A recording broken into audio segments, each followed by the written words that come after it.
সুনিধি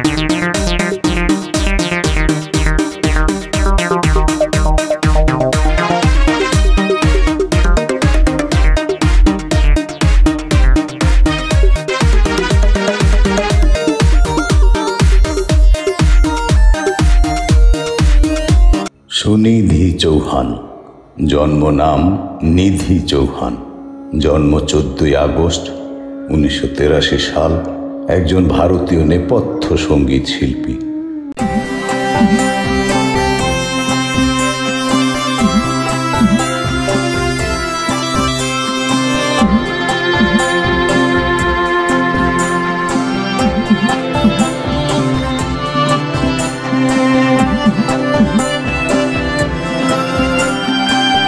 তিনি বলিউডের হিন্দি চলচ্চিত্র এবং পাঞ্জাবি গানের জন্য প্রসিদ্ধ। এছাড়াও তিনি ভারতীয় অন্যান্য বিভিন্ন ভাষায় গান রেকর্ড করেছেন, যেমন কন্নড়, তামিল, তেলেগু, মারাঠি, মালয়ালম, ওড়িয়া, বাংলা, অসমিয়া, নেপালি, উর্দু এবং ইংরেজি গানের মাধ্যমে 3000-এর উপরে স্টুডিও গান রেকর্ড করেছেন।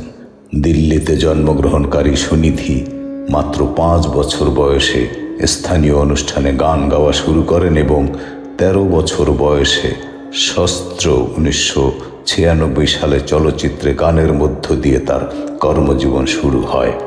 একই সময়ে তিনি মেরি আওয়াজ সুনো গানের অনুষ্ঠানে প্রথম স্থান অর্জন করেন এবং মস্ত 1999 চলচ্চিত্রের রুকি রুকি সি জিন্দেগি গান দিয়ে খ্যাতি অর্জন করেন।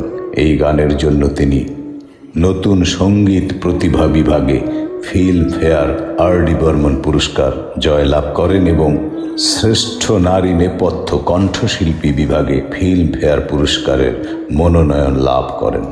তার দ্বিতীয় আলোচিত সাফল্য আসে 2000 সালের ফিজা চলচ্চিত্রের মেহবুব মেরে গান দিয়ে, যার জন্য তিনি আরেকটি ফিল্মফেয়ার পুরস্কারের মনোনয়ন লাভ করেন।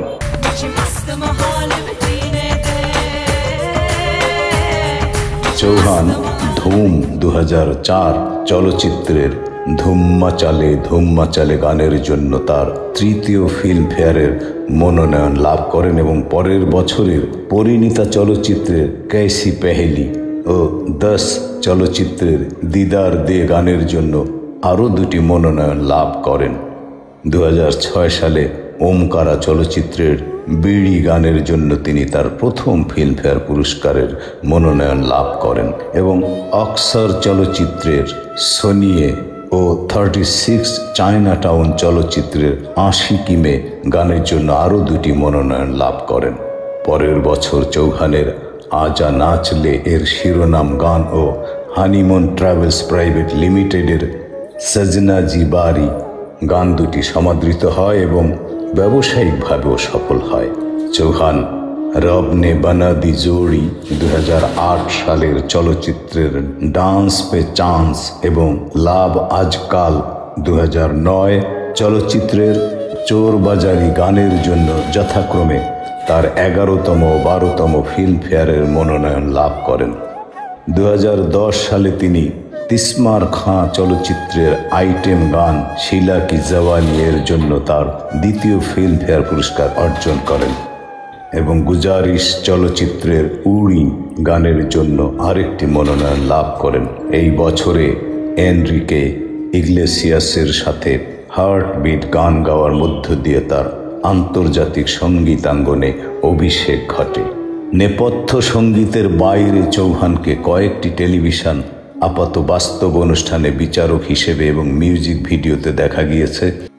সঙ্গীত জীবনের বাইরে তিনি বিভিন্ন দাতব্য ও সামাজিক বিষয়াদিতে জড়িয়ে রয়েছেন। 2012 থেকে 2015 সাল পর্যন্ত 4 বার ফোর্বসের ভারতের 100 তারকা তালিকায় তার নাম আসে। সুনিধি চৌহানের প্রারম্ভিক জীবন। সুনিধি চৌহান 1983 সালের 14 আগস্ট ভারতের নতুন দিল্লিতে একটি রাজপুত পরিবারে জন্মগ্রহণ করেন। তার পিতা দুষ্যন্ত কুমার চৌহান উত্তরপ্রদেশে জন্মগ্রহণ করেন। তিনি শ্রীরাম ভারতীয় কলা কেন্দ্রে মঞ্চ নাটকের সাথে জড়িত। তার মাতা একজন গৃহিণী, যিনি সুনিধিকে সঙ্গীত জীবন শুরু করার অনুপ্রেরণা জুগিয়েছিলেন। তার এক ছোট বোন রয়েছে। চৌহান 4 বছর বয়স থেকেই বিভিন্ন প্রতিযোগিতায় ও স্থানীয় অনুষ্ঠানে গান পরিবেশন শুরু করেন। এই সময়ে তিনি সরাসরি অনুষ্ঠানে গান পরিবেশন করতেন এবং জনপ্রিয় গানের ক্যাসেট ও সিডি শুনে নিয়মিত গানের তালিম করতেন। তিনি গ্রিনওয়ে মডার্ন স্কুলে পড়াশোনা করেন এবং দিল্লিতে দিলশাদ গার্ডেনে তার পরিবারের সাথে বসবাস করতেন। সঙ্গীতে কর্মজীবন শুরুর জন্য তিনি বিদ্যালয় পার করার পরপরই পড়াশোনা বন্ধ করে দেন। তিনি বলেন, আমি পড়াশোনা বাদ দিয়েছিলাম কারণ আমি পড়াশোনা পছন্দ করতাম না। আমি সঙ্গীত শিল্পী হিসেবে আমার স্বপ্ন পূরণের সিদ্ধান্ত নেই এবং আমি এতে একটুও অনুশোচনা করি না। অভিনেত্রী তাবাসসুম তাকে গান পরিবেশন করতে দেখার পর তাকে তাবাসসুম হিট প্যারেড অনুষ্ঠানে তার গান প্রচার করেন এবং তার পরিবারকে মুম্বাইয়ে যেতে বলেন। তিনি চৌহানকে কল্যাণজি বীরজি শাহ ও আনন্দজি বীরজি শাহের সাথে পরিচয় করিয়ে দেন। পরিচয়ের পর কল্যাণজি তার নাম নিধি থেকে পরিবর্তন করে সুনিধি রাখেন, কারণ তিনি মনে করেন এটি পয়মন্ত নাম। তার যখন 11 বছর বয়স তখন তার পিতা চাকরি ছেড়ে দেন এবং তাকে মুম্বাইয়ে নিয়ে যান। শুরুতে বড় শহরে জীবিকা নির্বাহে তার পরিবার অর্থ কষ্টে ভোগেন। এরপর চৌহান কয়েক বছর কল্যাণজির একাডেমিতে কাজ করেন এবং তার লিটল ওয়ান্ডার্স দলের প্রধান সঙ্গীত শিল্পী হন। এরপর বিভিন্ন অনুষ্ঠানে তার গান গাওয়ার প্রস্তাব আসে, কিন্তু তার পিতা চেয়েছিলেন তিনি যেন চলচ্চিত্রে গান করেন। 1995 থেকে 2000 সাল কর্মজীবনের সূত্রপাত মস্ত ও ফিজা। 1995 সালে চৌহান 40তম ফিল্মফেয়ার পুরস্কারে লিটল ওয়ান্ডার্স দলের সাথে সঙ্গীত পরিবেশন করেন। এ সময় সঙ্গীত পরিচালক আদেশ শ্রীবাস্তব তার পরিবেশনা শোনেন এবং শস্ত্র চলচ্চিত্রের জন্য তার গান রেকর্ড করেন। 11 বছর বয়সে এই চলচ্চিত্রে উদিত নারায়ণের সাথে লড়কি দিওয়ানি দেখো গান গাওয়ার মধ্য দিয়ে তার চলচ্চিত্রের সঙ্গীতে অভিষেক ঘটে। একই বছর তিনি ডিডি ন্যাশনালের মেরি আওয়াজ শুনো শীর্ষক সঙ্গীত বিষয়ক আপাত বাস্তব অনুষ্ঠানে বিজয়ী হন এবং ভারতের শ্রেষ্ঠ গায়িকা হিসেবে লতা মঙ্গেশকর ট্রফি অর্জন করেন। এছাড়া তিনি তার প্রথম একক অ্যালবাম আয়রা গায়রা নাটু খায়রা রেকর্ড করেন। শিশুতোষ অ্যালবাম হিসেবে এর প্রচার চালানো হয়। চৌহান এরপর তার সীমাবদ্ধতা বুঝতে পারেন এবং গৌতম মুখার্জির নিকট শাস্ত্রীয় সঙ্গীতের আনুষ্ঠানিক তালিম নেওয়া শুরু করেন। পরবর্তী 2 বছর তিনি আবহ সঙ্গীতের ভোকালিস্ট হিসেবে কাজ করেন। চৌহান সঙ্গীত শিল্পী সোনু নিগমের সাথে পরিচিত হন। তিনি সন্দীপ চৌতার কাছে তার ব্যাপারে সুপারিশ করেন। এই সময়ে চৌতা রাম গোপাল বর্মার মস্ত 1999 চলচ্চিত্রের সঙ্গীত পরিচালক হিসেবে কাজ করছিলেন। 2 সপ্তাহের মধ্যে চৌহান এই চলচ্চিত্রের গানে কণ্ঠ দেওয়ার জন্য চুক্তিবদ্ধ হন এবং রুকি রুকি সি জিন্দেগি ও সুনা থা গান রেকর্ড করেন। রুকি রুকি সি গানের জন্য তিনি ফিল্মফেয়ার আর.ডি. বর্মন পুরস্কার, নতুন সঙ্গীত প্রতিভা বিভাগে ফিল্মফেয়ার আর.ডি. বর্মন পুরস্কার অর্জন করেন এবং শ্রেষ্ঠ নারী নেপথ্য কণ্ঠশিল্পী বিভাগে ফিল্মফেয়ার পুরস্কারের মনোনয়ন লাভ করেন। বছর শেষে তিনি আনন্দ মিলিন্দের সুরে জানোয়ার চলচ্চিত্রে 1999 সালে এবং শ্রীবাস্তবের সুরের দহ ও বড়ে দিলওয়ালা চলচ্চিত্রে কাজ করেন। সুনিধি চৌহানের দ্বিতীয় সাফল্য আসে 2000 সালে সুরকার আনু মালিকের সুরে ফিজা চলচ্চিত্রে সুস্মিতা সেনের উপর চিত্রায়িত মেহবুব মেরে গান দিয়ে। তিনি মনে করেন গানটি খুবই সহজাতভাবে গেয়েছেন। গানটির রেকর্ড সম্পন্ন হতে সময় লাগে মাত্র 15 মিনিট। চৌহান মেহবুব মেরে গানটির জন্য শ্রেষ্ঠ নারী নেপথ্য কণ্ঠশিল্পী বিভাগে তার দ্বিতীয় ফিল্মফেয়ারের মনোনয়ন লাভ করেন। এরপর মিশন কাশ্মীর চলচ্চিত্রে শঙ্কর এহসান লায়ের সুরারোপিত লোকসঙ্গীত ধারার বুমরো গানে তার কণ্ঠ শোনা যায়। গানটির সৌন্দর্যের জন্য এটি আবহ সঙ্গীত থেকে মূল গান হিসেবে প্রচার করা হয়। চলচ্চিত্রের পরিচালক বিধু বিনোদ চোপড়া প্রীতি জিন্তার জন্য গান গাইতে চৌহানের কাছ থেকে নিষ্পাপ কণ্ঠ চেয়েছিলেন। চোপড়ার ভাষ্যমতে চৌহান খুব মেইলি সুরে গাইতে পারেন, তাই তিনি কিছুটা ভাঙা কণ্ঠে গানটি গেয়েছেন। 2001 থেকে 2005 সাল আজনবী, চামেলি ও ধুম। 2001 সালে সুনিধি চৌহান আজনবী চলচ্চিত্রে 4টি গানে কণ্ঠ দেন। প্ল্যানেট বলিউডের মনদীপ ভারা আদনান সামির সাথে মেহবুবা মেহবুবা গানে তার পরিবেশনাকে অসাধারণ বলে উল্লেখ করেন। অন্যদিকে কুমার শানুর সাথে দ্বৈত গান মেরে জিন্দেগি মে আজনবী গানের ব্যাপারে তিনি বলেন, সুনিধি চৌহান জমকালো পরিবেশনার মধ্য দিয়ে গানটিতে বিশুদ্ধ উত্তাপ যোগ করেছেন, যার ফলে কুমার শানুকে গানটিতে তার প্রভাব রাখতে বেগ পেতে হয়েছিল। দুটি গানই সফল হয় এবং চৌহানের বহুমাত্রিকতাকে তুলে ধরে। মেরি জিন্দেগি মে আজনবী তার প্রথম সফল প্রণয়ধর্মী গান।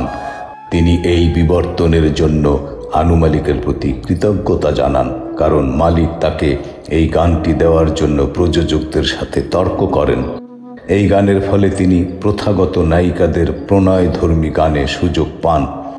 তিনি এরপর এহসাস, দ্য ফিলিং 2001 চলচ্চিত্রে আনন্দরাজ আনন্দের সুরে একবার প্যার এবং মিলিন্দ সাগরের সুরে ইয়ে कैसा एहसास है গানে এবং সোনু নিগমের সাথে একটি দ্বৈত গানে কণ্ঠ প্রদান করেন। এছাড়া আনু মালিকের সুরে ইয়াদে চলচ্চিত্রের আলাপ, জব দিল মিলে ও ইয়াদে ইয়াদ আতি হ্যায় গানে তার কণ্ঠ শোনা যায়। গান তিনটি বিপুলভাবে সমাদৃত হয়। সুনিধি চৌহান 2002 সালে মালিকের সুরে 4টি চলচ্চিত্রে কাজ করেন। তিনি আওয়ারা, পাগল দিওয়ানা চলচ্চিত্রের শীর্ষ গান ছাড়াও मैंने तो खाई कसम, মোরে সাওয়ারিয়া ও ইয়া হাবিবি গানে কণ্ঠ দেন। একই বছর তিনি ইসমাইল দরবারের সাথে প্রথমবার কাজ করেন এবং দিওয়াঙ্গি চলচ্চিত্রের এ আজনবী গানে কণ্ঠ দেন। তিনি এই গানটিকে তার সবচেয়ে কঠিন গান বলে বর্ণনা করেন। তিনি হিমেশ রেশমিয়ার সুরে হামরাজ চলচ্চিত্রে এবং এম কিরবানির সুরে সুর দ্য মেলোডি অফ লাইফ চলচ্চিত্রের আভি যা ও দিল মে জাগি ধরকন ऐसे গানে কণ্ঠ দেন। গান দুটিকে তিনি গুনগুন করে গাওয়ার যোগ্য এবং তার স্বভাবসিদ্ধ ধারার থেকে আলাদা বলে বিবেচনা করেন। সমালোচক প্রিয়াঙ্কা ভট্টাচার্যের মতে চৌহানের পরিণত পরিবেশনা আভি যা গানের দ্বিতীয় অর্ধে চমক সৃষ্টি করে এবং অন্য গানটিকেও সমানভাবে ভালো বলে উল্লেখ করেন। 2003 সালে রাম গোপাল বর্মার ভূত চলচ্চিত্রের মধ্য দিয়ে চৌহানকে দ্বিতীয়বার পর্দায় দেখা যায়। এতে তাকে সেলিম সুলেমান সুরারোপিত ভূত হুঁ मैं গানের প্রচারণামূলক মিউজিক ভিডিওতে দেখা যায়। আনু মালিক তাকে मैं প্রেম কি দিওয়ানি হুঁ চলচ্চিত্রে কারিনা কাপুরের নেপথ্য কণ্ঠ হিসেবে ব্যবহার করেন। এর কারণ হিসেবে তিনি বলেন, চৌহানের আবেগ রয়েছে এবং তিনি এই ধরনের গানে তাকে বুঝতে পারেন। তিনি এরপর মালিকের সুরে মুন্না ভাই MBBS চলচ্চিত্রের দেখলে গানে কাজ করেন। 2004 সালে তিনি সন্দেশ শান্ডিল্যের সুরে চামেলি চলচ্চিত্রে কাজ করেন। চামেলি চৌহানের কর্মজীবনের উল্লেখযোগ্য অ্যালবাম, কারণ তিনি এই অ্যালবামের সব কয়টি গানে কণ্ঠ দেন। তন্মধ্যে ভাগের এমন ভাগে ও সাজনা বে সাজনা গান দুটি ব্যাপক সমাদৃত হয়। প্রথম গানটিতে তার উচ্চ স্বরগ্রাম, বিশিষ্ট ভাবনাহীন পরিবেশনা সমালোচকদের প্রশংসা অর্জন করে। অন্যদিকে তিনি দ্বিতীয় গানটিকে তার সঙ্গীত জীবনের ব্যক্তিগত পছন্দের গান হিসেবে নির্বাচন করেন। চৌহান ধুম 2004 সালের চলচ্চিত্রে ধুম মাচালে গানের জন্য শ্রেষ্ঠ নারী নেপথ্য কণ্ঠশিল্পী বিভাগে তার তৃতীয় ফিল্মফেয়ার পুরস্কারের মনোনয়ন লাভ করেন। গানটি সমালোচনামূলক ও ব্যবসায়িকভাবেও সফল হয়। এছাড়া তিনি সাজিদ ওয়াজিদের সুরে গর্ব প্রাইড অ্যান্ড অনার চলচ্চিত্রের 4টি গানে কণ্ঠ দেন। সঙ্গীত সমালোচকেরা তাকে একই ধাঁচের বলে অভিহিত করেন এবং উল্লেখ করেন যে তার সব কয়টি গান একই রকমের। এমনকি গর্ব চলচ্চিত্রের সাইয়া গানটির A.R. রহমানের সুরারোপিত নায়ক দ্য রিয়েল হিরো 2001 চলচ্চিত্রের সাইয়া গানের সাথে কোনো পার্থক্য নেই। এই বছরে তার গাওয়া কয়েকটি নৃত্যের গান প্রকাশিত হয়। সেগুলো হলো খাকি চলচ্চিত্রে রাম সম্পদের সুরে ऐसा জাদু এবং মুসাফির চলচ্চিত্রে ইশক কভি করিও না ও সাকি সাকি। জানা যায় সম্পদ ऐसा জাদু গানের রেকর্ডিংয়ের সময় চৌহানকে মাইক থেকে 2 ফুট দূরত্বে দাঁড়াতে বলেছিলেন, কারণ এটি তার বিকট কণ্ঠ নিতে পারছিল না। মুসাফির চলচ্চিত্রে পর্যালোচনায় সুকন্যা বর্মা লিখেন, চৌহানের বলিষ্ঠ কণ্ঠ সঠিক পরিমাণ চপলতা ও তেজ যোগ করে ইশক কভি করিও না গানের প্রতি সুবিচার করেছেন সুনিধি চৌহান। 2005 সালে চৌহান প্রথমবারের মতো সুরকার শান্তনু মৈত্রের সাথে কাজ করেন। তার সুরে তিনি 7.5 ফেরে চলচ্চিত্রের আওনি কুডিও এবং পরিণীতা চলচ্চিত্রের সম্মোহনী कैसी पहली जिंदगानी গান রেকর্ড করেন। ইন্ডিয়া টুডের সাহায়া রঞ্জিত তার কণ্ঠকে পশ্চিমা ধাঁচের এবং তার পরিবেশনাকে জ্যাজ গান দ্বারা অনুপ্রাণিত ইন্দ্রিয় চেতনাপূর্ণ বয়ান বিন্যাস বলে আখ্যায়িত করেন। পেহেলি চলচ্চিত্রে সুখবিন্দর সিংয়ের সাথে রাজস্থানী লোকসঙ্গীত প্রভাবিত ফির রাত কাটি গানের পাশাপাশি পদ্মশ্রী লালু প্রসাদ যাদব চলচ্চিত্রের ধীর লয়ের ক্লাব গান জাদুতে তার কণ্ঠ শোনা যায়। এই বছর তিনি অভিষেক বচ্চনের সাথে বিশাল শেখরের সুরে ব্লাব মাস্টার চলচ্চিত্রের রাইট হিয়ার রাইট নাও গানে কণ্ঠ দেন। এছাড়া তিনি বিশাল শেখরের সুরে 10 চলচ্চিত্রের আইটেম নাম্বার দিদার দে গানে কাজ করেন। শব্দ চলচ্চিত্রে কুমার শানুর সাথে চাহা তোকা সিলসিলা, সোনি নিগমের সাথে খোয়া খোয়াসা, বিশাল দাদলানির সাথে 16 সি গান তার কণ্ঠে শোনা যায়। চৌহান 10 চলচ্চিত্রে দিদার দে ও পরিণীতা চলচ্চিত্রের कैसी पहली जिंदगानी গানের জন্য 2টি ফিল্মফেয়ার পুরস্কারের মনোনয়ন লাভ করেন। স্পষ্টতই গানগুলোতে কণ্ঠ দেওয়ার জন্য সোনু নিগম 2005 সালের সবচেয়ে অসাধারণ কণ্ঠ হিসেবে বাছাই করেন। 2006 থেকে 2009 ওমকারা, আজা নাচলে ও রব নে বানা দি জোড়ি। চৌহান ওমকারা 2006 সালের চলচ্চিত্রের বিড়ি জ্বালাইলে গানে কণ্ঠ দিয়ে তার প্রথম ফিল্মফেয়ার পুরস্কার অর্জন করেন। গানটি সমাদৃত হয় এবং ব্যবসায়িকভাবেও সফল হয়। এই গানটি বিপাশা বসুর উপর চিত্রায়িত হয় এবং তিনি বলেন, সুনিধি সাক্ষাৎ দেবী, তার গায়কী খুবই শক্তিশালী। তিনি আমার নৃত্যে অন্য মাত্রা যোগ করেছেন। তিনি অক্সর চলচ্চিত্রের সোনিয়ে ও 36 চায়নাটাউন চলচ্চিত্রের আশিকি মে গানের জন্য আরও 2টি মনোনয়ন লাভ করেন। এছাড়া তিনি হিমেশ রেশমিয়ার সুরে আরও 10টি চলচ্চিত্রে কাজ করেছেন। আপকি খাতির চলচ্চিত্রের কহ দো না ও মিঠি মিঠি বাতে এবং অ্যান্থনি কান হ্যায় চলচ্চিত্রে ইশক কিয়া কিয়া ও লেটস রক গানসমূহ সমালোচকদের কাছ থেকে মাঝারি ধরনের প্রতিক্রিয়া লাভ করে। চৌহান কেকের সাথে তৃতীয়বারের মতো বস এক পল চলচ্চিত্রের প্রচারণামূলক ধীমে ধীমে গানে পর্দায় উপস্থিত হন। তিনি কেকের সাথে এই চলচ্চিত্রের আরও 2টি গানে কণ্ঠ দেন। সেগুলো হলো আশক ভি ও হ্যায় ইশক কেয়া এক খাতা। এই সব কয়টি গানই সমাদৃত হয়। কোমল নাহাতা লিখেন, সুনিধি চৌহান ও কেকে এই অ্যালবামে চমৎকার গেয়েছেন। তারা প্রতিটি গানের ভাব ও আবেগ প্রকাশের জন্য তাদের শৈলীতে পরিবর্তন নিয়ে এসেছেন। ওই বছর প্রীতমের সুরে চৌহানের গাওয়া গানসমূহ সঙ্গীত সমালোচকদের কাছে সমাদৃত হয়। তার গাওয়া ডার্লিং চলচ্চিত্রের আ খুশি সে খুদ খুশি করলে ও ভাগুম ভাগ চলচ্চিত্রে তেরে বিন ও অপেরা ধর্মী আফরি গানসমূহ সমাদৃত হয়।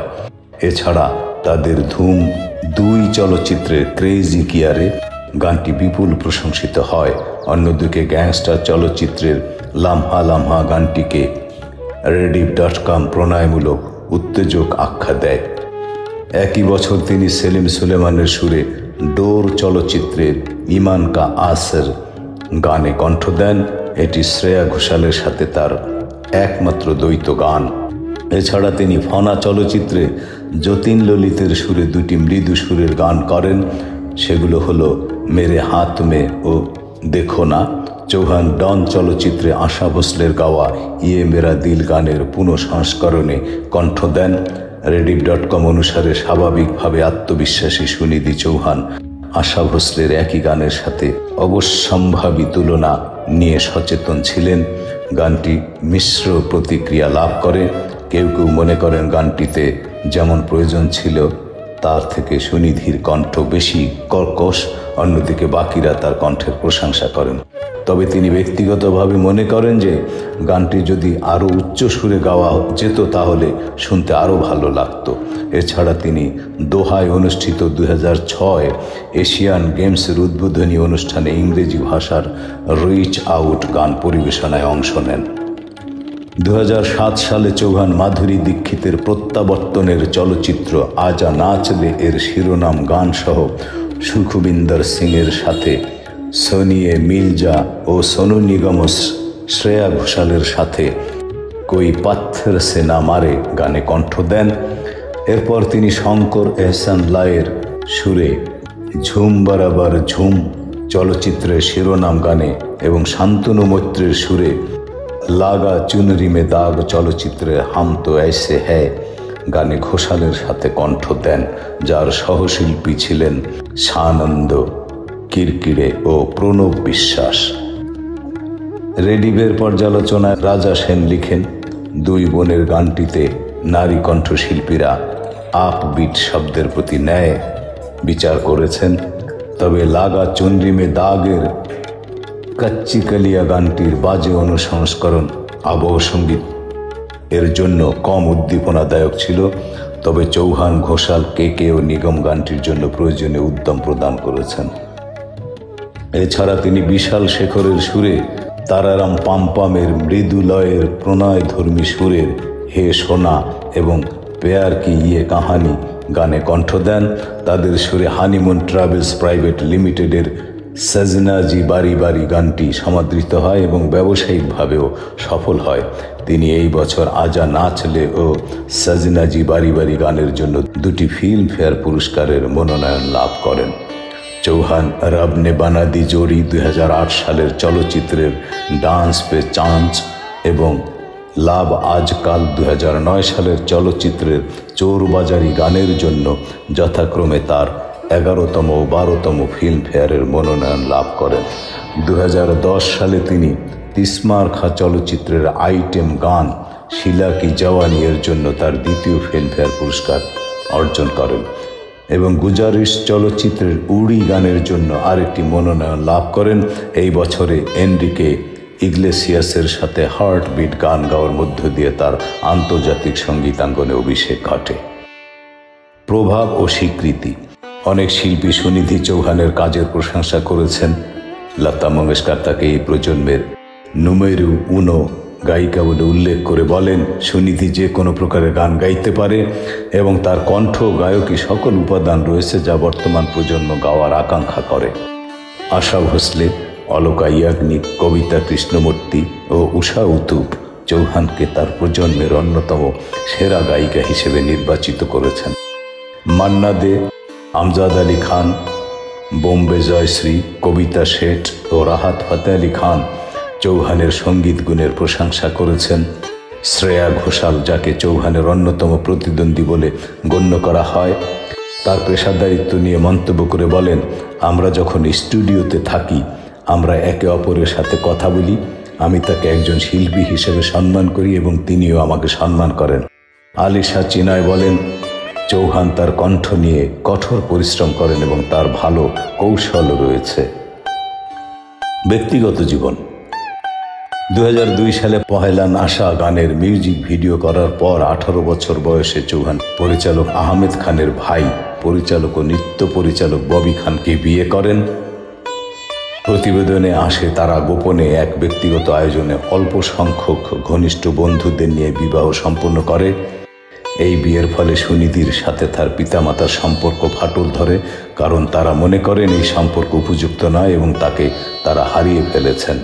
তা সত্ত্বেও 1 বছর পর সুনিধি ও ববি আলাদা হয়ে যান এবং তার পিতামাতার সাথে তার পুনর্মিলন ঘটে। আলাদা হয়ে যাওয়ার পর তিনি অভিনেতা অন্নু কাপুর ও তার স্ত্রী অরুণিতার সাথে বসবাস করতেন এবং একই বছর বিবাহ বিচ্ছেদের মামলা করেন। তিনি বলেন যে তিনি বুঝতে পেরেছেন তারা জীবনে ভিন্ন কিছু চেয়েছিলেন। পরবর্তীকালে সঙ্গীত পরিচালক হিতেশ সনিকের সাথে চৌহানের প্রেমের সম্পর্ক গড়ে ওঠে। মেরি আওয়াজ শুনো অনুষ্ঠান জয়ের সময় থেকে তাদের বন্ধুত্ব ছিল। 2 বছরের বেশি সময় প্রেম করার পর তারা 2012 সালের 24 এপ্রিল বিবাহ বন্ধনে আবদ্ধ হন। গোয়ায় সাদামাটা আয়োজনে বিয়ে করলে মুম্বাইয়ে জাঁকজমকপূর্ণ বিবাহোত্তর অনুষ্ঠান হয় এবং সেখানে বলিউডের অনেক খ্যাতনামা তারকারা অংশগ্রহণ করেন। 2018 সালের 1 জানুয়ারি এই দম্পতির এক পুত্র সন্তান জন্মগ্রহণ করে। তার নাম রাখা হয় তেগ। বন্ধুরা, এই ছিল বলিউডের অর্থাৎ ভারতের হিন্দি সিনেমার এক বলিষ্ঠ কণ্ঠস্বর লতা মঙ্গেশকর, আশা ভোসলের যোগ্য উত্তরসূরি শ্রেয়া ঘোষাল, অন্বেষা দত্তগুপ্ত এদের মতোই অন্যতম এক সফল সুরেলা কণ্ঠস্বরের অধিকারিণী সুনিধি চৌহানের জীবনী। ভালো লাগলে সাবস্ক্রাইব করবেন, লাইক করবেন, শেয়ার করবেন। হ্যাঁ বন্ধুরা, আমি বৃদ্ধ মানুষ, আমার বাংলা উচ্চারণের ভুল ত্রুটি ক্ষমা সুন্দর দৃষ্টিতে দেখবেন। ধন্যবাদ।